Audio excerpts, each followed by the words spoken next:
Bien, entonces, buenas tardes.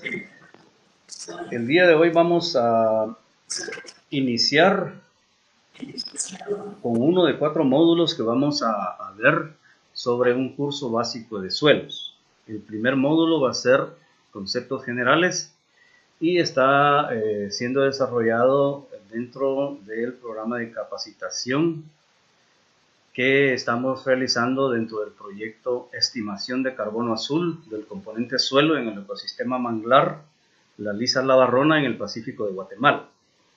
Este proyecto tiene como código el B3CU 2021 y está siendo financiado y supervisado por el Programa de Desarrollo Industrial PUIDI de la Dirección General de Investigación, de la DIGI.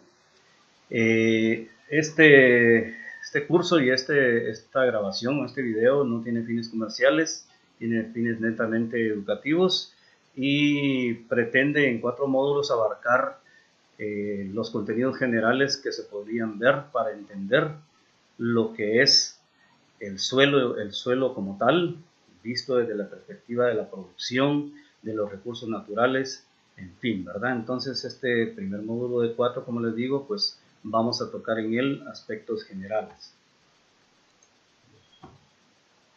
Y primero lo que nos vamos a preguntar, o la pregunta que siempre nos hacemos, ¿qué es la siguiente? ¿Qué es el suelo?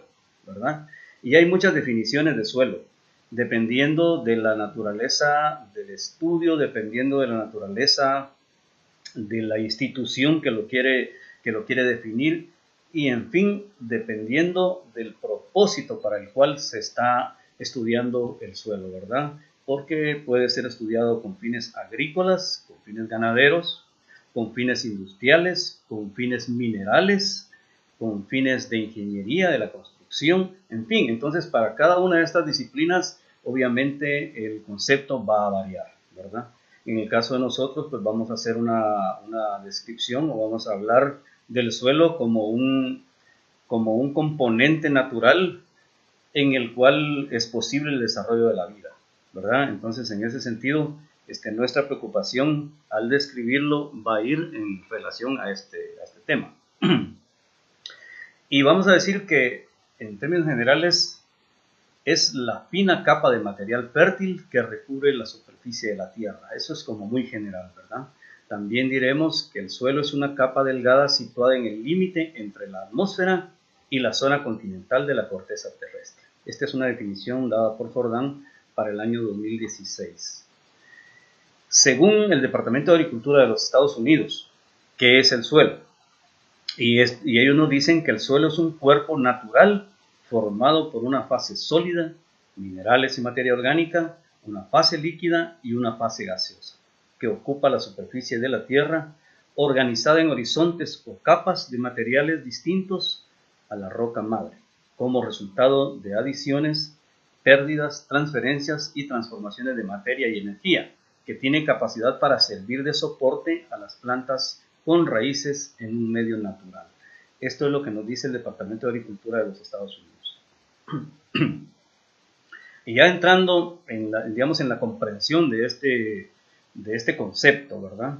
Tenemos aquí una figura que nos muestra el núcleo, el manto, la corteza, el suelo y la atmósfera. Y estos elementos del planeta Tierra pues tienen una conexión, por decirlo así, de tal manera que cada uno de estos elementos, de estos componentes, mejor dicho, pues juega una función, ¿verdad? Desde la función puramente planetaria hasta el intercambio que se da entre el suelo y la atmósfera que permite la vida sobre esta capa, digamos, dependiendo de la corteza, dependiendo del origen, diremos, espacial de los materiales que al inicio de la Tierra, al inicio del planeta, se fueron consolidando, y los diferentes continentes, pues también en su expresión paisajística o geomorfológica, tienen expresiones que obedecen también a su naturaleza genética, ¿verdad? En algunos sitios hay más minerales que en otros, o sea, es una cuestión que va a variar de acuerdo a la localización del continente a la localización de los países, en fin, ¿verdad? Entonces, toda la superficie que no está cubierta por agua tiene su comportamiento geomorfológico que desarrolla vida vegetativa como la conocemos, y los suelos en las profundidades que pasan a tener otra concepción, no necesariamente de suelo, sino más de sedimento, también, o lecho, que se le llama también, entonces pasan a tener su propia conformación de acuerdo al material que dio origen hace más o menos lo que se tiene conocimiento de unos 4.500 millones de años. Entonces, desde que se inicia el planeta, ha habido transformaciones que siguen dándose en la actualidad. Digamos, las erupciones volcánicas pues no son casuales, son fenómenos naturales que se están dando continuamente y que siguen contribuyendo a la formación de suelos en la corteza terrestre, ¿verdad? Entonces, eso es como una cuestión muy general que es importante conocerla. Pasando ya a las diferentes interacciones que se dan en los intercambios de materia y energía entre la atmósfera, el suelo, la corteza terrestre y los seres vivos, pues este es un esquema muy general, un esquema bastante expresivo, diría yo, donde tenemos una fuente de energía que es el Sol, que está a través de las radiaciones, pues está llegando a la Tierra, atravesando la atmósfera y provocando en la corteza terrestre diferentes interacciones entre los animales y la vegetación. Al calentar el Sol, al calentar la Tierra y la superficie del agua, se producen diferentes manifestaciones. En el caso del suelo se produce evaporación, en el caso de las plantas se produce evaporación y transpiración, a lo que se le llama evapotranspiración, y al evaporarse el agua también de los grandes cuerpos como los océanos, pues estos se elevan en forma gaseosa, encuentran núcleos de condensación y de esa manera precipitan nuevamente, siendo arrastrados por las corrientes, por los vientos, ¿verdad? Y produciendo en el continente lluvias de tipo orográfico, principalmente al salir con una temperatura determinada en la superficie del mar y luego ingresar a las montañas y encontrándose con climas diferentes, climas fríos, climas cálidos, climas templados, en fin, ¿verdad? Entonces, los animales al interactuar también, obviamente respiran, y esto, a la respiración, utiliza el oxígeno y luego hay producción de CO2 a la atmósfera.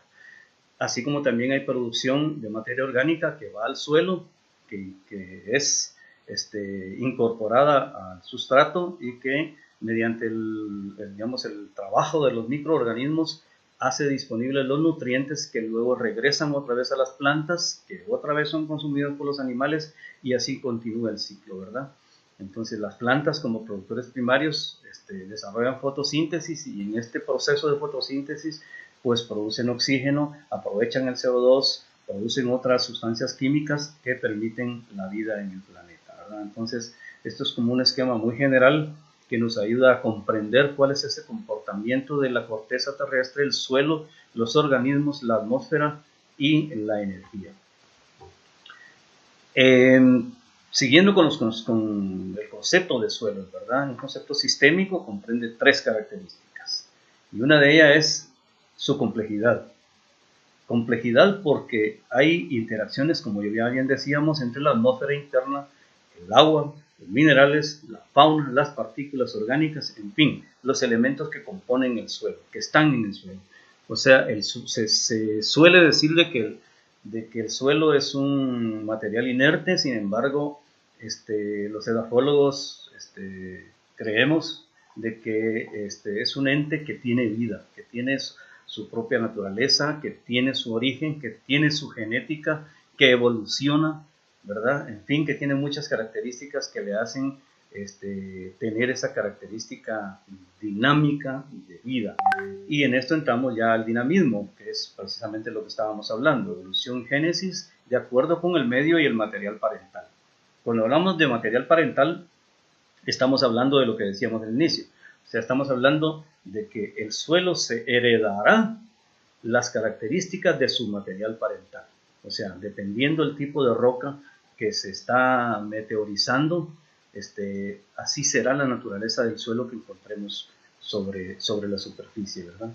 La permeabilidad, que es un sistema abierto, en este tenemos captación, almacenamiento, percolación profunda. Entonces, a través de esa capacidad de permeabilidad que tiene el suelo, pues logran ingresar, digamos, tanto el material líquido, o sea, el agua, ¿verdad?, al sustrato, que luego también permite la entrada de organismos y de microorganismos. Luego también el agua puede ser almacenada al encontrar estratos muchas veces duros, a los cuales se llama duripanes, que no permiten el paso hacia perforación profunda y que vienen a constituir lo que regularmente le llamamos mantos acuíferos, y que es de los que dependemos cuando se realizan pozos, por ejemplo. Lo que se hace es encontrar estos mantos freáticos que están sustentados por una capa dura, a la cual se le llama duripán, que permite que se almacenen como si fueran grandes piscinas bajo la superficie de la tierra, ¿verdad?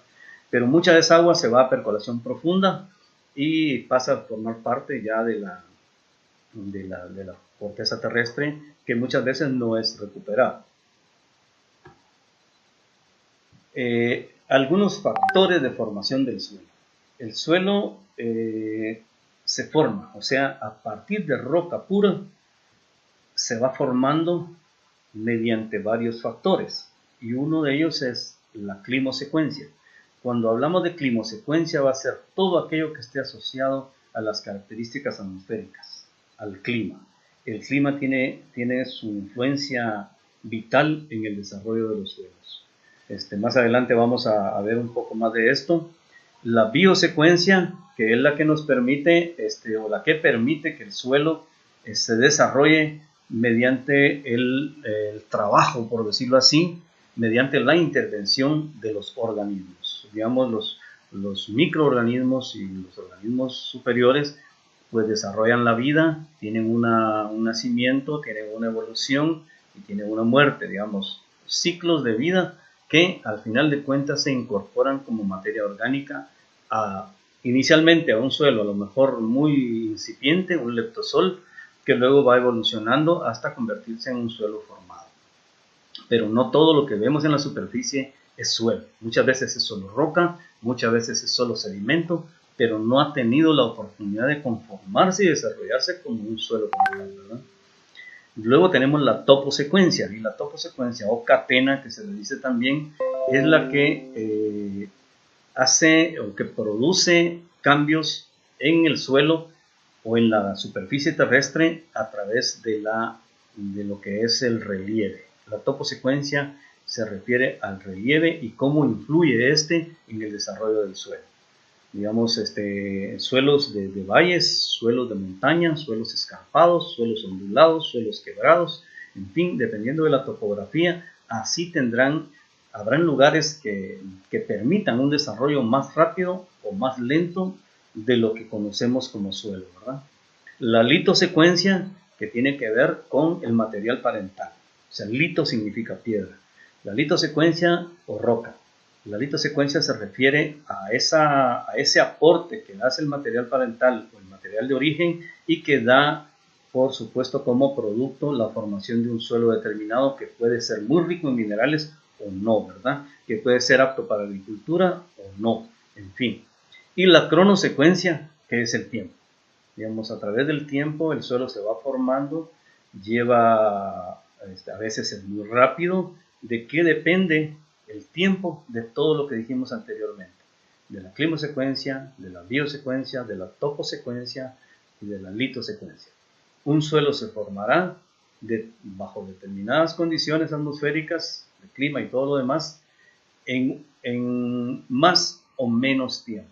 Entonces, de esa cuenta, cuando se hacen los estudios de suelos, pues muchas veces también parte del estudio que se hace es investigar la edad del suelo. Y esto se puede hacer mediante el uso de niveles radioactivos de algunos elementos, como por ejemplo cesio, berilio y otros elementos, digamos, en sus niveles radioactivos, que permiten carbono 14 también, que permiten decirnos en algún momento tanto cómo está conformado, la humedad que puede tener, las características que puede tener, como la edad que podría tener de acuerdo al material que se encuentra Se le va a entrecortar, ingeniero. Se escucha entrecortado, ¿verdad? Sí, me dicen si se escucha bien, por favor. No. No se escucha bien. No, te escucha cortado. ¿Desde hace cuántos minutos? Hace 30 segundos. Ah, perfecto. Bueno, vamos a continuar despacio, digamos, tratando de que esto se entienda bien. Sí, sí alcanzamos a escuchar los factores formadores, ¿verdad? Los 5 factores formadores. Sí, eso sí. Perfecto, entonces vamos a continuar y vamos siempre a continuar con los procesos de formación, y aquí vamos a decir que hay, por ejemplo, aporte, alteración y pérdida de material litológico.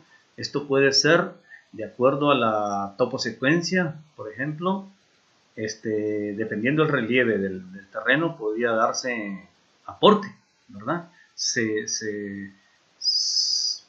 traslada, por decirlo así, material de un lugar a otro, ¿verdad? Mediante el viento, que sería de tipo eólico, y mediante el agua, que sería de tipo hídrico. El traslado puede ser, y puede ser antrópico, puede ser de que un material se recoja en un lugar y se transporte a otro también. Existen lugares donde el suelo no existe suelo, y donde la riqueza de esos países por tener otros minerales y menos suelo, entonces pagan por él. Entonces va a ser un suelo antrópicamente transportado, mientras que el agua también hace lo suyo, el viento también hace lo suyo.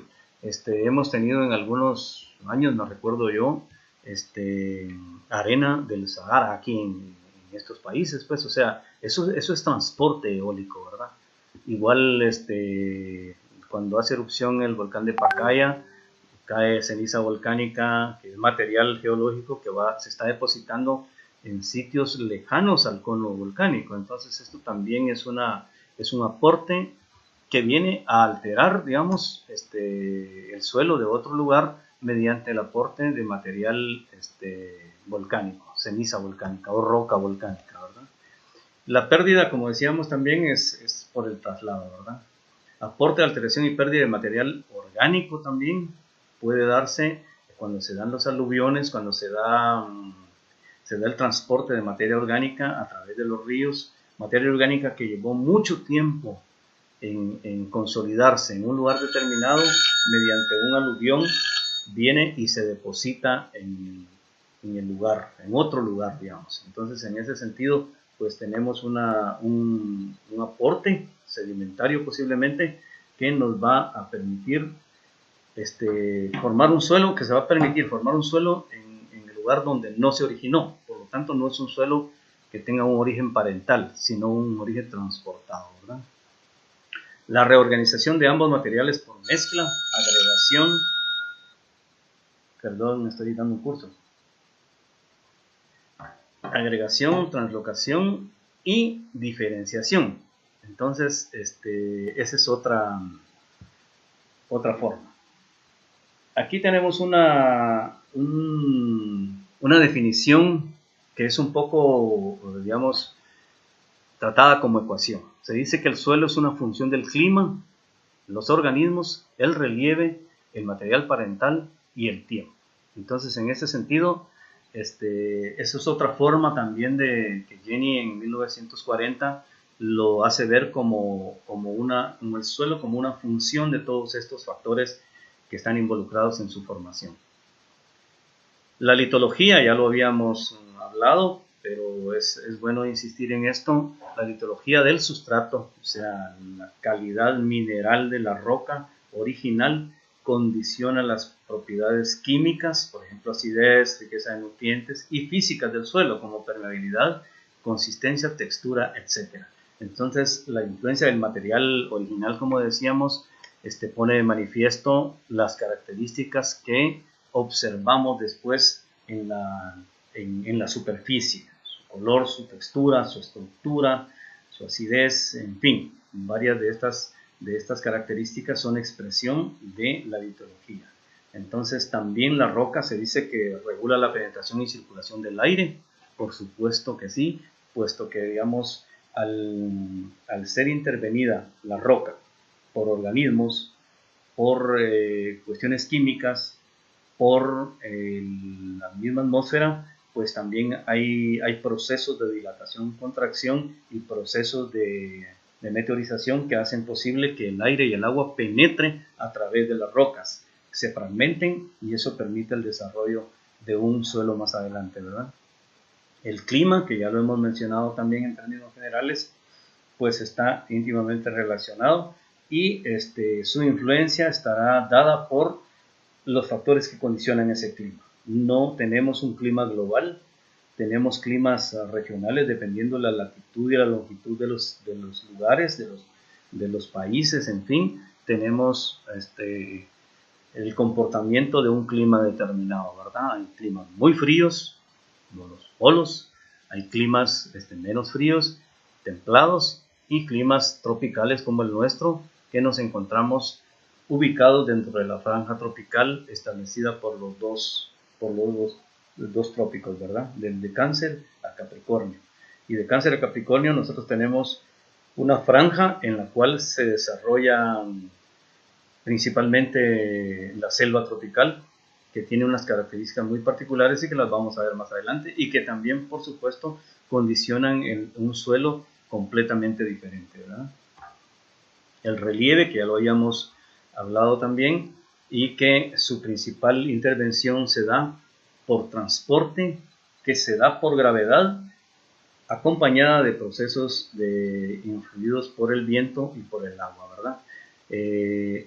La erosión, que regularmente se da en las laderas de las montañas, cuando se remueve la vegetación, el suelo queda expuesto, y suelo que ha tenido muchos años para formarse, se puede ir en unos minutos, digamos, suelos que ha llevado cientos de años generarse y desarrollarse, evolucionar y constituirse realmente como un suelo, puede ser devastado, puede ser arrasado, puede ser transportado hacia las partes más bajas de la cuenca, de tal manera que en ese sentido la lluvia y el viento juegan su papel al encontrar un relieve que favorece el traslado y el desgaste y la erosión de un sitio determinado.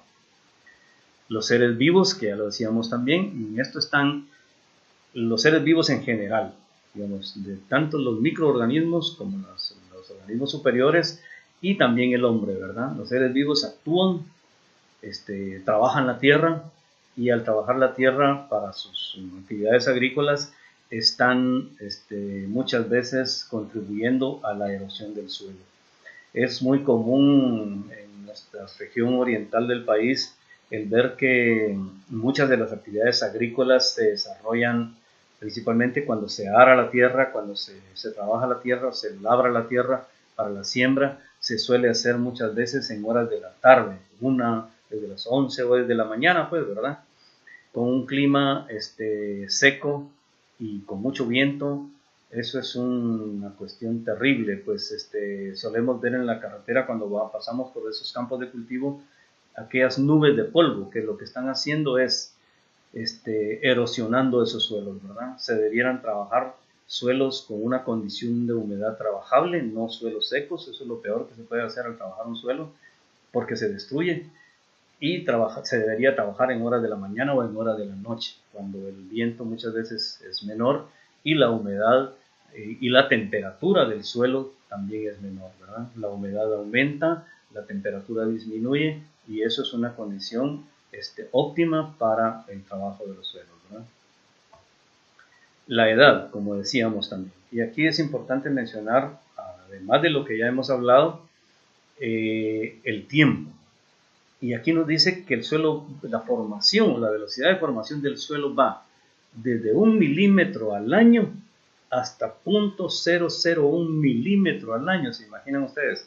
O sea, tenemos una formación de suelo que es muy poca la que se da en el año.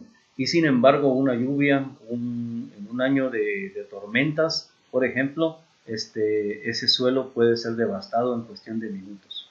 Un suelo que ha llevado cientos o miles de años en llegarse a desarrollar como suelo puede, gracias a la mala intervención del ser humano en las cuencas, puede devastarlo en tan poco tiempo, ¿verdad? Y volver a hacer un suelo es completamente difícil, ¿verdad?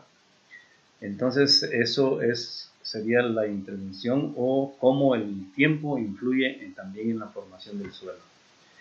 Y ahora yo les hago esta pregunta: ¿dónde se produce más materia orgánica? ¿En un suelo de pradera? Estamos hablando de praderas, de pastos, por ejemplo, ¿verdad? ¿O en un suelo de bosque? ¿Qué responderían ustedes a esa pregunta? ¿Dónde se produce más?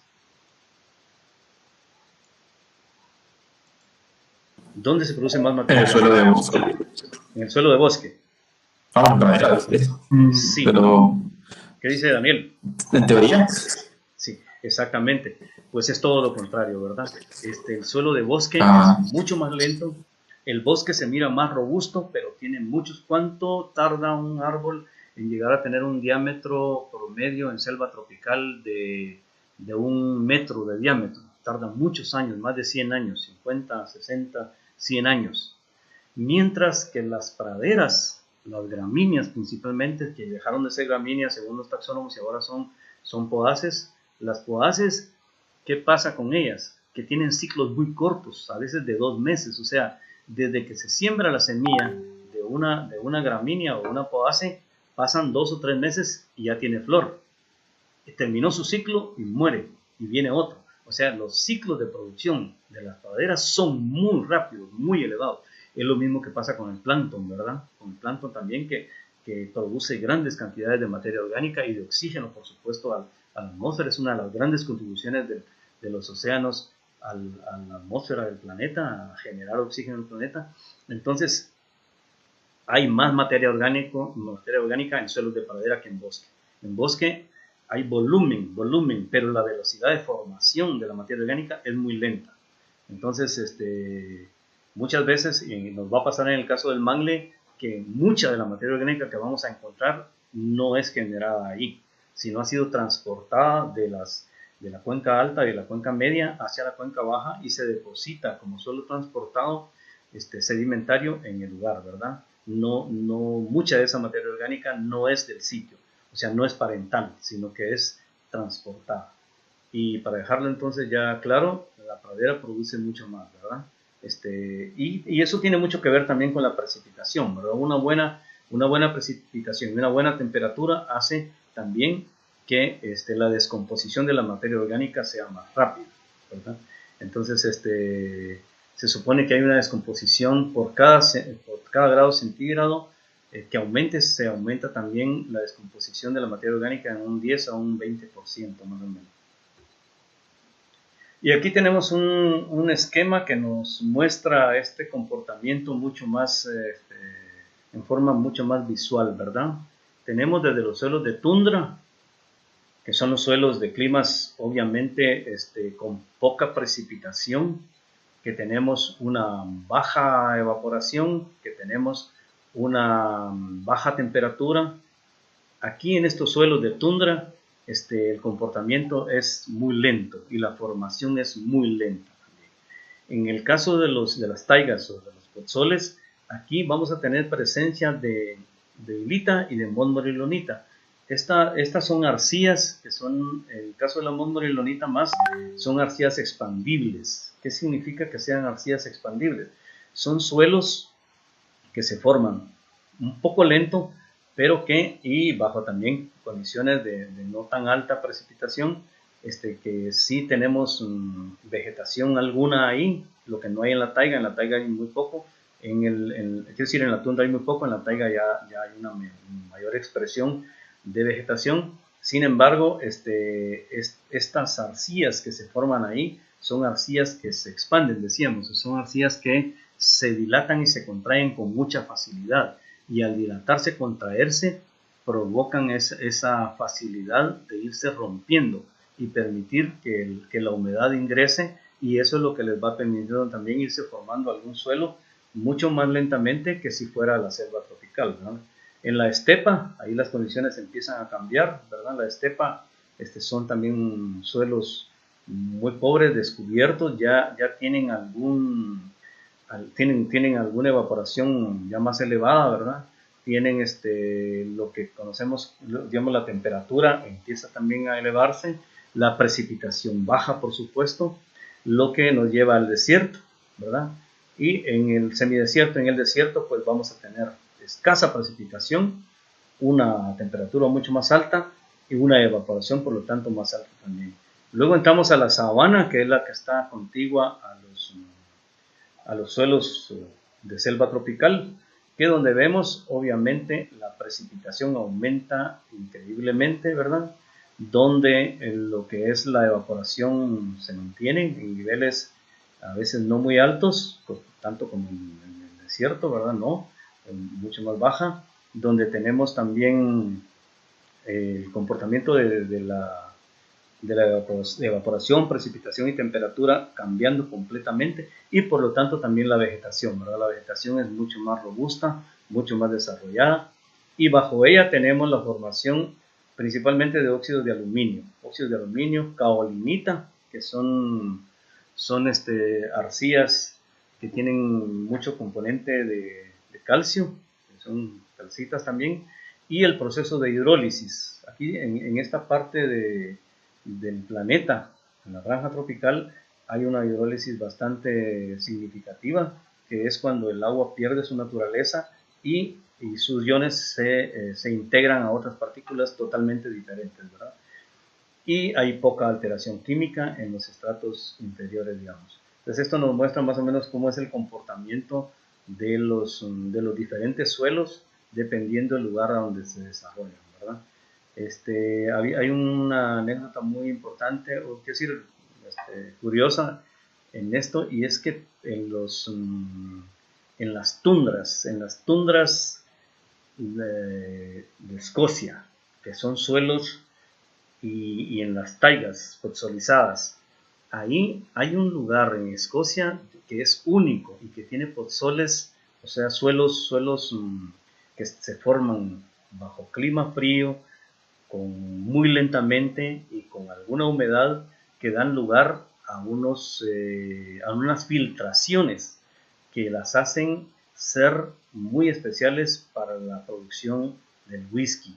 Por eso es que se dice que el whisky o es escocés o no es whisky, porque el agua que se utiliza para hacer el whisky en Escocia es agua que viene de la materia orgánica de los podzoles de las taigas que se encuentran en esas latitudes. Entonces, esa es una anécdota que se suele contar porque además es cierta, ¿verdad? Luego aquí tenemos una expresión paisajística que nos muestra cómo se da la formación del suelo de acuerdo al relieve.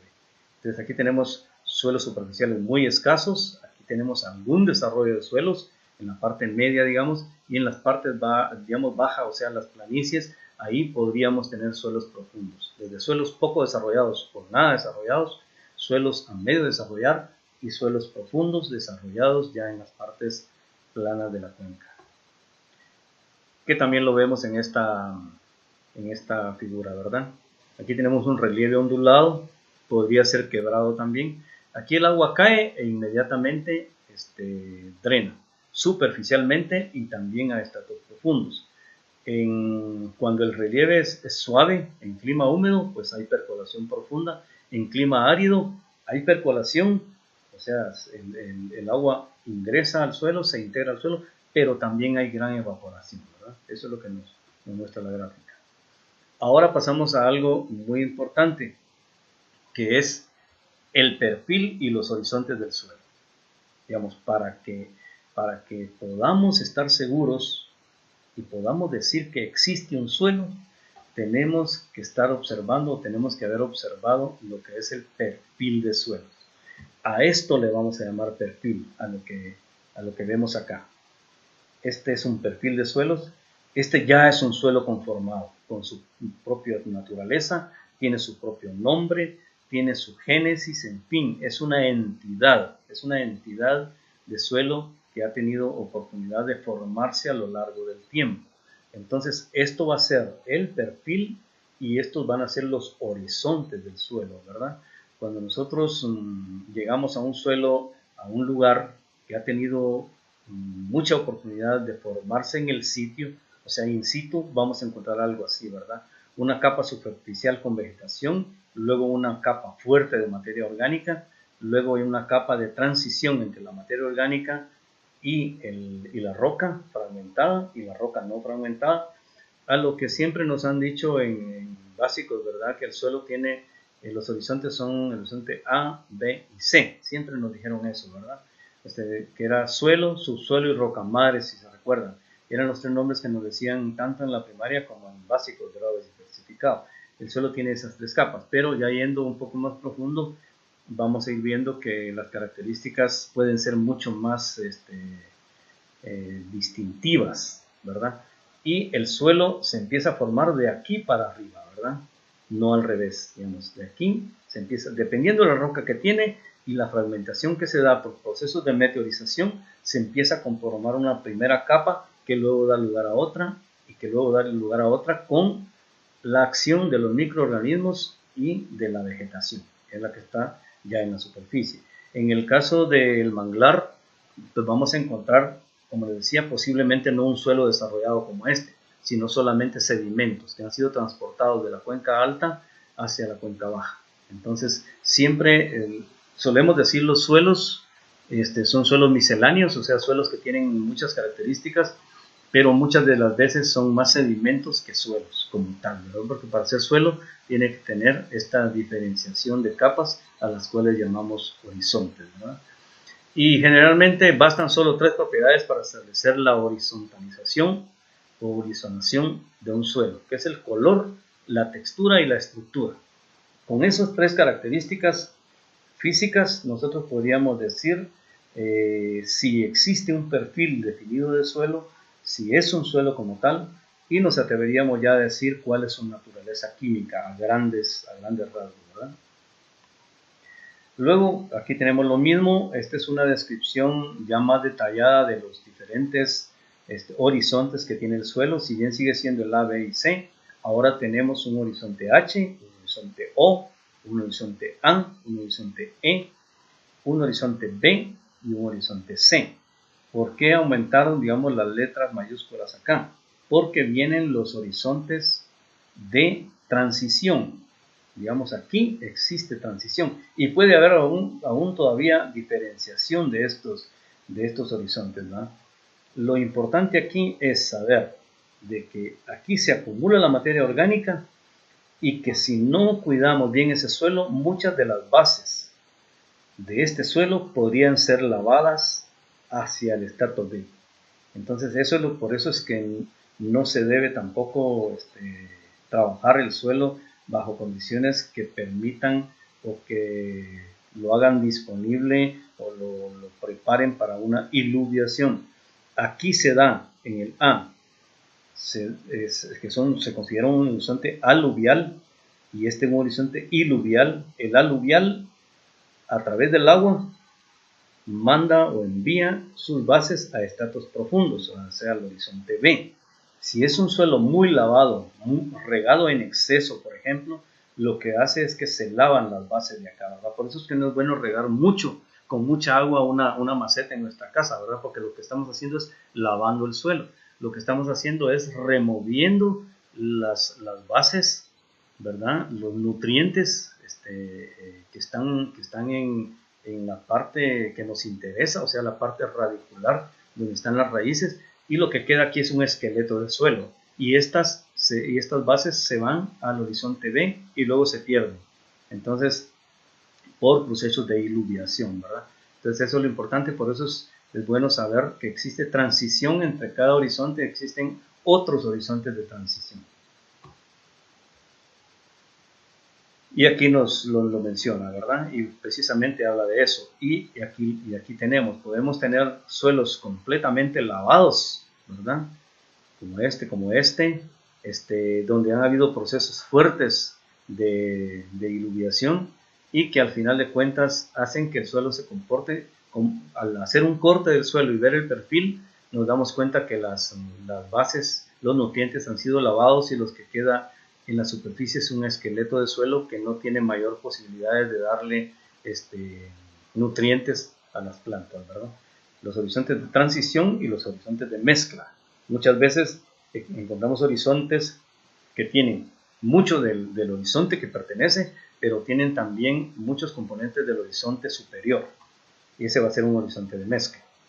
Y aquí lo vemos, ¿verdad? Aquí en este caso tenemos areniscas, que son arenas propiamente dichas. Aquí tenemos margas, que son compuestos de calcio. Básicamente son como, dijéramos, como rocas calcáreas, por decirlo así, ¿verdad? Rocas calcáreas, y luego tenemos puras calizas que pueden ser muy endurecidas, ¿verdad? Que si empieza el desarrollo, pues nos podría dar lugar al desarrollo de un suelo más adelante que tenga muchas características de un suelo calizo, un suelo calcáreo, ¿verdad? En el caso del Petén, por ejemplo, ahí tenemos suelos que le solemos llamar kársticos, porque son esqueletos, ya son suelos esqueletizados, o sea, no hay suelo. En Petén hay muchos lugares donde el horizonte A tiene 5 centímetros o 3 centímetros. Imaginen ustedes, ahí el crecimiento de la vegetación es muy difícil. Por eso es que encontramos árboles, no son suelos aptos para agricultura, son suelos aptos para bosque y para pastos, por supuesto, ¿verdad? Pero, ¿qué pasa cuando viene un huracán en las zonas costeras? Como el suelo no es profundo, los árboles desarrollan sus raíces sobre la superficie y los tumba con mucha facilidad. Entonces, el mangle juega un papel muy importante en estas regiones de costa porque se suele anclar muy bien al sedimento, sin embargo también sufre esas consecuencias, ¿verdad? Pero tiene la ventaja de poder crecer en ambientes, en el caso del mangle, en ambientes de suelos hidromorfos, o sea, suelos muy húmedos, que tienen incluso capa superficial de agua y que además tienen salinidad, donde otros no pueden crecer. Entonces eso los hace tanto a los sedimentos o los suelos de esos sitios muy particulares y también a la vegetación que crece en ellos, ¿verdad? Y aquí vemos desde un suelo de granito puro, o sea, que es roca pura, hasta un suelo que ya casi está formado. Tenemos granito arenitizado, o sea que ya se empieza a fragmentar. Tenemos un leptosol dístrico, que es un leptosol significa que es un suelo muy joven, muy reciente, que se empieza a formar. Un regosol que ya tiene algún componente orgánico en su superficie, pero que aún sigue siendo léptico, que es un suelo joven. Tenemos también un brisol que sigue siendo léptico y que por lo tanto ya tiene materia orgánica conformada en un horizonte, pero todavía está en fase de formación hasta llegar a un úmbrico, donde ya hay materia orgánica y ya hay definición de algunos horizontes, lo que le va a dar lugar ya a un suelo como tal. Entonces, para eso han pasado 100, 200 o 1000 años, ¿no? Para describir los horizontes, en todos los estudios que se hacen de suelos necesitamos penetrar en el suelo y lo podemos hacer a través de instrumentos como una barrena helicoidal para sacarle una muestra del perfil de suelo, como una calicata, que yo creo que la suelen hacer en el curso de producción de estanques, me recuerdo que hacen algo de eso, pero una calicata lo que hace es exponer el corte del suelo, el corte transversal del suelo, y es lo que nos permite ver el perfil. Pero otra forma, que es la que vamos a utilizar en el caso del sedimento de mangle, es perforándolo con tubos a los cuales le llamamos nucleadores. Los nucleadores, que pueden ser de PVC, idealmente deben ser de acero inoxidable, los penetramos, hacemos que penetren en la corteza, en el suelo, y a una profundidad de interés que puede ser desde 30 centímetros cuando es para agricultura hasta 2 metros cuando es en el caso de nosotros que queremos evaluar la captura de carbono, ¿verdad? Entonces vamos a perforar y sacar este tubo de suelo para después leer ese perfil. Ya al sacar el tubo del suelo y tener la muestra, tener el corte o el perfil, poder extraer una muestra de cada uno de esos horizontes que constituyen el perfil del suelo, ¿verdad?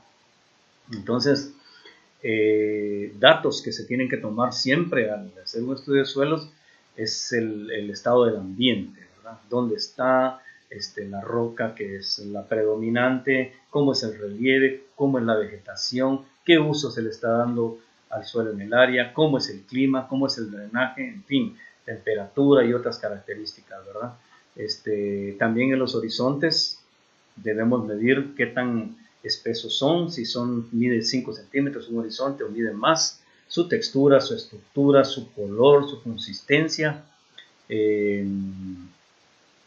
la humedad que tiene, las densidades, en fin, y los componentes químicos, materia orgánica, nitrógeno, carbonatos de calcio, etcétera, todo lo que solemos hacer. Y también el pH, ¿verdad? Que es el pH es importante porque esto también nos define la capacidad buffer que tiene el suelo de contrarrestar cambios precisamente en su pH.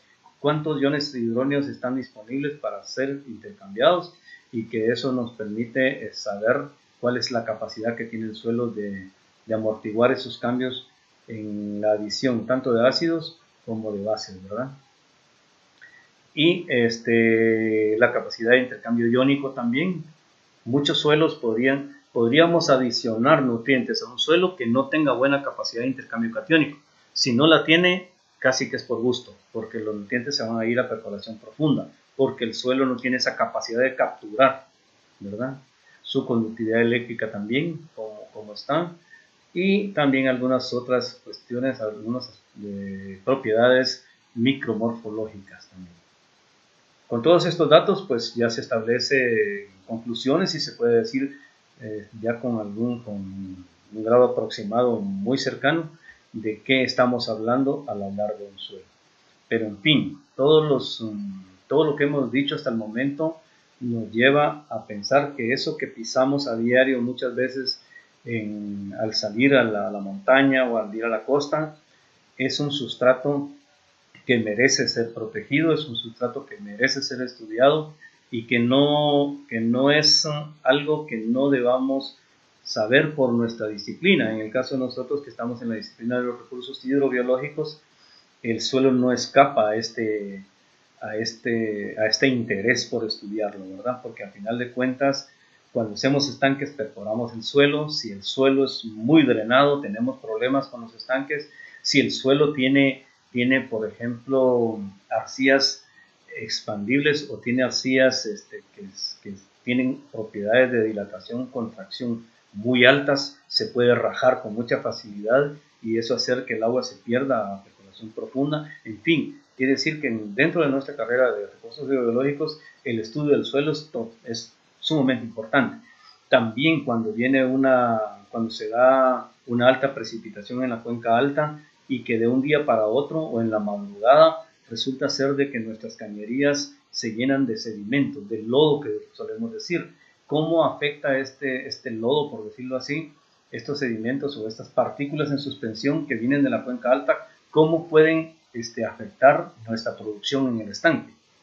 Si no tenemos un sistema que impida el ingreso abrupto, digamos, de agua que viene por escorrentía a nuestros estanques. Ustedes saben que eso, aún en empresas que cuidan mucho estos aspectos, muchas veces es incontrolable. Se puede dar, sobre todo si no se hizo un buen estudio de impacto ambiental, si no se hizo un estudio de análisis de riesgos bien hecho, podemos tener problema que en algún momento tenemos agua extraña, agua que no está en el sistema, que es adicionada y que trae características orgánicas y minerales que pueden alterar, digamos, el patrón de comportamiento de nuestros estanques. Entonces, como digo, repito, el estudio del suelo es más allá que eso que pisamos a diario cuando vamos a la montaña o a la zona costera, ¿verdad? Entonces, a tal grado que mucha gente confunde el suelo con el piso, dice, eso se te cayó al suelo, pero realmente eso no es suelo, muchas veces es en el piso, que no tiene nada que ver, ¿verdad? Entonces, el suelo ya dijimos entonces que es, para concluir, que es un ente que tiene origen, evolución y muerte. O sea, por eso decía que los edafólogos solemos decir que el suelo vive, que el suelo está vivo y que el suelo tiene características que le dan una importancia vital, ¿verdad? Entonces, con esto terminaríamos No sé si hay alguna pregunta.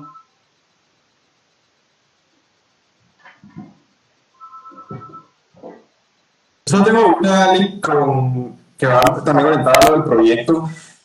Nosotros para ver los horizontes y el perfil del suelo del bosque de manglar, ¿a qué profundidad? Es que no me recuerdo muy bien, ¿a qué profundidad tendríamos que tomar la muestra? Porque pues en un manglar hay una alta cantidad de materia orgánica, ¿verdad? Antes de llegar a los perfiles, me imagino. Sí, así es. Sí, por eso decía que, digamos, si yo voy a trabajar un suelo para uso agrícola, para sembrar caña, para sembrar hortalizas, para sembrar granos básicos, me basta con 30 centímetros. Más allá de 30 no me interesa, si es para agrícola. En nuestro caso, que es para captura de carbono, vamos a necesitar penetrar incluso hasta los 2 metros, en los lugares que eso sea posible. Y en los lugares que también el contacto lítico esté a esa profundidad. Cuando digo contacto lítico es cuando uno perfora la superficie del suelo, muchas veces a los 50 o 60 centímetros hay roca. A eso se le llama contacto lítico. Y hasta ahí puede llegar, de ahí no puede pasar. Pero puede ser que haya lugares donde haya habido mucha acumulación de sedimentos y que nos permita llegar hasta los 2 metros. Si es así, pues llegaremos hasta los 2 metros. Más allá de los 2 metros es muy difícil, pero en nuestro caso del mangle sí trataremos de llegar en lo posible hasta los 2 metros para sacar las muestras, no del suelo, sino de los horizontes del suelo. Claro. Ah, gracias. Así es. ¿Alguien más?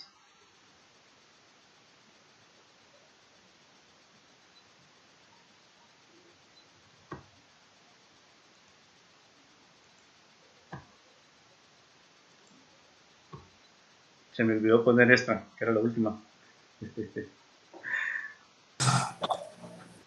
Pues por lo visto no. Bueno, si no hay más Sí, yo preguntas. solo con la de ¿Cómo? con lo de Jorge yo también solo tenía la pregunta de Jorge de los métodos, porque como también hay bastante sustrato, ¿verdad? Pero sí está bien 2 metros. Sí, Bueno, sí. sería el objetivo, Sí. también depende de cómo esté compuesto. Sí, del comportamiento, de la misma profundidad que tenga el suelo, ¿verdad? Entonces, en muchos lugares vamos a poder muestrear a 40 centímetros y en algunos otros podremos muestrear hasta 2 metros. Entonces, dependiendo de eso, cuando hacemos el sondeo, nos vamos a dar cuenta, ¿verdad? Todo eso lo tenemos que anotar, la profundidad a la que llegamos con la sonda o con el nucleador, lo tenemos que apuntar y el lugar, la georreferencia, con el punto GPS, en fin, ¿verdad? Así es. Yo por aquí también les voy a dejar algunas referencias. En el módulo 2, que vamos a ver ya materia orgánica del suelo, propiedades físicas y químicas del suelo, ahí vamos a seguir aclarando algunos asuntos más específicos. En el 3, que es materia orgánica, ahí vamos a ver carbono orgánico y captura de carbono por parte del suelo. Y en el último módulo que vamos a ver clasificación. Con esto creo yo que quedaríamos ya entendidos de qué estamos hablando cuando vamos a perforar y a muestrear un suelo, ¿verdad? Que lo haremos los días miércoles a las 3 de la tarde. Si se puede un poquito antes, como hoy, 10 minutos o 20 minutos antes, excelente, ¿verdad? Bien, si no hubiera más, yo les agradezco mucho su participación. No sé si Irene quiere decir algo. Sí, solo si pueden todos encender su cámara, por favor. Ah, sí, para el... Claro, yo despeinado estoy. Para las evidencias que hay que presentar en los informes. Bueno, es lo que hay. Irene, una pregunta. ¿Mi cámara sí se ve mi imagen? No. No. Al inicio sí se veía, pero ahorita ya no. O sea, cuando empezamos la reunión. Sí sabe por qué es. Voy a cerrar la grabación y después ya